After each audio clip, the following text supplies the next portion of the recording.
जोहार दोस्तों। तो ये वीडियो उन एसटी एससी ओबीसी भाइयों के लिए जो भारत के मूल निवासी हैं, उन लोगों के लिए ये वीडियो है जो अपना धर्म, संस्कृति, अपना सभ्यता, अपना इतिहास भूल चुका है।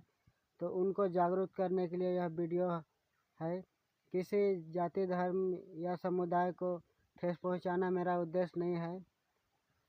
तो दोस्तों, हम इस वीडियो में बात करने वाले हैं प्राचीन इतिहास से लेकर वर्तमान काल तक का इतिहास के बारे में, जो किस तरह हमारे आदिवासी समुदाय को, मूल निवासियों का धर्म, संस्कृति को किस तरह मिटाने का काम किया है और किस तरह धर्म के जाल में फंसाकर मानसिक गुलाम बना दिया है सनातनियों लोग, आर्य लोग, इसके बारे में। तो दोस्तों, चलिए वीडियो को स्टार्ट करते हैं। तो आप लोग को बता दो, यह प्राचीन समय की बात है जब हमारे आदिवासी समुदाय के भाई लोग, एसटी ओबीसी लोग, सिंधु घाटी सभ्यता पर विशाल नगरों का निर्माण किए थे और वहाँ खुशहाली जीवन जीते थे मिलजुल कर सभी। लेकिन कुछ आर्य घुमंकेतु आर्य लोगों ने 2000 ईसा पूर्व हमारे भारत भूमि पर आया और लगभग 200 वर्ष तक यहाँ पर निवास किया और यहाँ पर रहने वाले आदिवासी मूल निवासी लोगों का रहन सहन, वेशभूषा, खान पान, उसका रीति रिवाज, परंपरा, संस्कृति को पूरी तरह से देखा, समझा, जाना। उसके बाद 1800 ईसा पूर्व के आसपास उसी आर्य लोगों ने अपना एक सैनिक बुलाया, आर्यों का सैनिक आया और उस टाइम आर्यों का सैनिक का राजा इंद्र था और उस तरह आया और हमारे हड़प्पा वासियों को जो यहाँ निवास करते थे, उनका किले को, उनका महल को, उनका सभ्यता संस्कृति को ध्वस्त किया और अपना वर्चस्व जमा लिया। और जो भी मूल निवासी लोग हैं, उनका धर्म, संस्कृति, सभ्यता को यहीं से परिवर्तन करना आरंभ किया। आप लोग को यकीन नहीं आता हो रहा है तो मैं PDF डाल दे रहा हूँ, आप खुद पढ़ के देख लीजिएगा। फिर भी हमारे आदिवासी समुदाय वहाँ से कुछ लड़ाई में लड़े और कुछ इधर उधर भटक गए, इधर उधर अलग हो गए, फिर भी अपना अपना संस्कृति, सभ्यता कायम रखा और इस तरह हमारे भारत देश ने 52 गढ़ बनाए और 52 गढ़ आज भी भारत के भूमि पर मौजूद है, जहाँ ST OBC भाई लोग राजा की तरह निवास करते थे।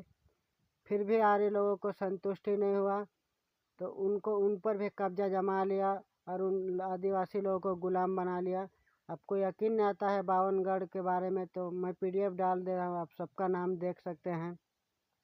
और इस तरह कब्जा जमाने के बाद जो भी लड़ाई हुआ आर्यों के साथ आदिवासियों का, उन सभी कहानियों को वे लोग इतिहास में दर्ज किए और उन्हीं हारे हुए हमारे आदिवासी समुदाय के लोगों का इतिहास को वे लोग त्यौहार के रूप में बना दिए। और हमारे जो आदिवासी समुदाय के लोग हैं जो हारे हुए हैं, जिसका वध हो गया, जिसका मृत्यु हो गया, जो हमारे समाज के लड़ते मर गए, उन सबों का मृत्यु को हमारे आदिवासी समाज के लोगों को ही थोप कर आज उनका त्यौहार मनवाते हैं और खुशियाँ के रूप में मनाते हैं। हमारे SC ST OBC भाई लोग कितने बदल गए हैं अपना इतिहास, अपना संस्कृति, सभ्यता।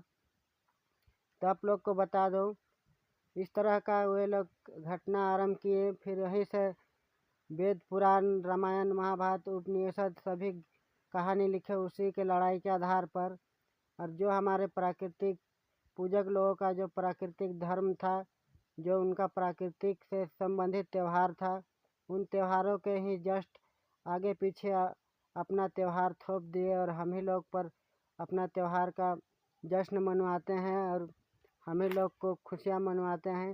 लेकिन हमारे ST OBC भाई लोग सब भूल चुके हैं।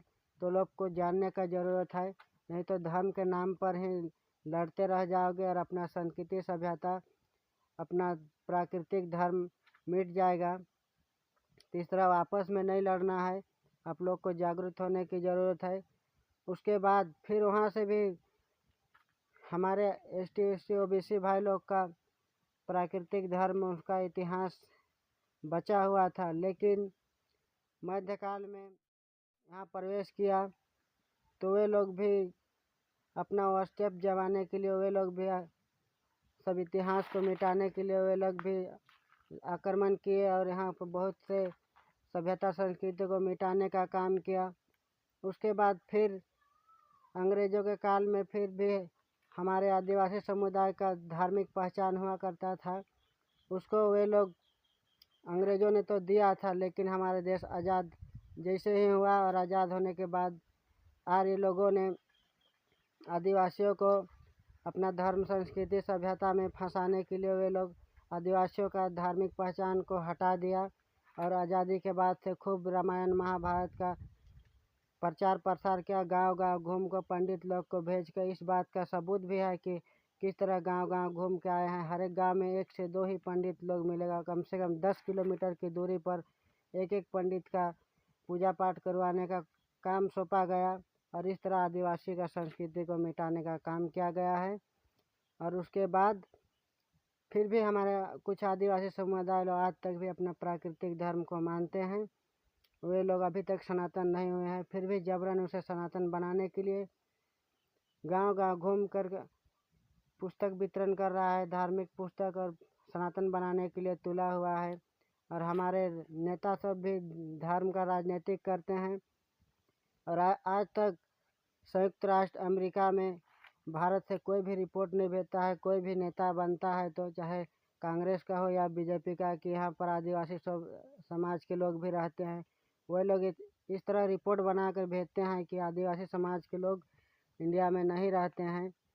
इस तरह आपको सरकारी डाटा उठा कर देख सकते हैं। तो इस तरह का हमारे धर्म संस्कृति को मिटाने का काम किया है। तो आप लोग को जागरूक होने की ज़रूरत है, नहीं तो इसी तरह धर्म के नाम पर हमें लड़ाते रहेंगे, हमारे ही पूर्वजों के हार का जश्न मनवाते रहेंगे। ना ही हमारे संस्कृति सभ्यता में मूर्ति पूजा करने का परंपरा था, ना ही किसी का फोटो को पूजा करने का परंपरा था, ना ही मंदिर जाने का। लेकिन हमारे इतिहास को बदल कर हम ही के ऊपर थोप के हमें ये सब करवा रहा है। तो आप लोग जागरूक हो जाइए और आपस में मत लड़िए और अपने समाज, अपना सभ्यता संस्कृति को जानिए और उसको आगे बढ़ाइए। वे बहुत ही महत्वपूर्ण और खुशहाल ज़िंदगी था जिस टाइम हमारे पूर्वज जिया करते थे, उसको बदल कर हमें आपस में लड़वाने का काम कर रहे हैं धर्म के नाम पर। तो आप लोग धर्म के धंधा में अंधे मत बने रहिए, आप लोग को जागने का ज़रूरत है। तो कैसे लगा हमारी छोटी सी जानकारी? अगर आप लोग को अच्छा लगा तो मेरा वीडियो को ज़्यादा से ज़्यादा शेयर करो। जोहार।